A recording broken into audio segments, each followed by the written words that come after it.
Rangkaian manasik haji bukan sekedar ritual fisik, tetapi perjalanan batin yang menyentuh lapisan terdalam manusia tentang siapa kita, dari mana kita datang, dan kemana kita akan kembali.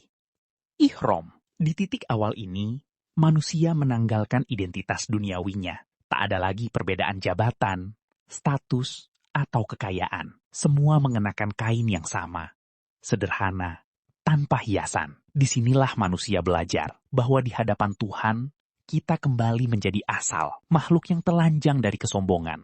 Ihram adalah pernyataan diam. Aku datang tanpa apa-apa dan siap meninggalkan apa saja.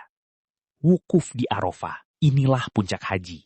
Diam, berdiri, menunggu, berdoa. Padang Arafah seperti gambaran kecil dari hari perhitungan. Tidak ada yang bisa diandalkan selain amal dan harapan. Wukuf mengajarkan satu hal penting. Dalam hidup, ada momen di mana kita harus berhenti berlari, lalu jujur melihat diri sendiri. Disitulah pengenalan sejati lahir.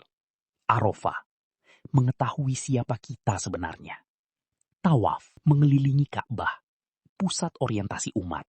Gerakan ini seperti orbit kehidupan, berputar, tapi tidak tersesat karena pusatnya jelas. Tawaf mengajarkan bahwa hidup boleh bergerak kemana saja, tapi hati harus tetap berporos, yaitu kepada Allah Subhanahu wa Ta'ala. Jika kehilangan poros, maka pergerakan hanya akan menjadi kebingungan tanpa arah.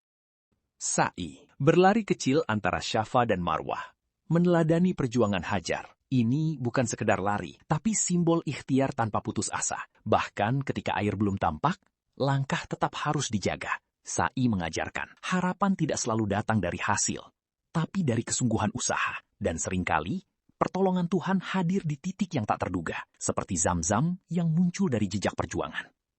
Melempar 3 jumroh, ritual ini tampak sederhana.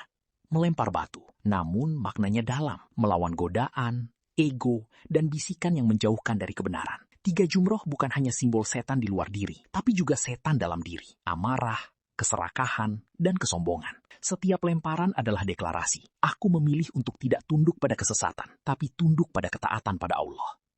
Tahallul, akhir dari rangkaian, memotong rambut, tanda pelepasan. Ini bukan sekedar selesai, tapi lahir kembali. Seolah manusia berkata, aku tinggalkan versi lamaku, dengan segala dosa dan beban. Tahallul adalah simbol pembaruan, bahwa setelah perjalanan panjang ini, manusia tidak kembali sebagai orang yang sama. Pada akhirnya, haji adalah perjalanan pulang, bukan hanya ke tanah suci, tetapi ke diri yang paling jujur. Ia mengajarkan bahwa hidup bukan tentang seberapa jauh kita berjalan, tetapi apakah kita kembali dengan hati yang lebih bersih dan arah yang lebih jelas.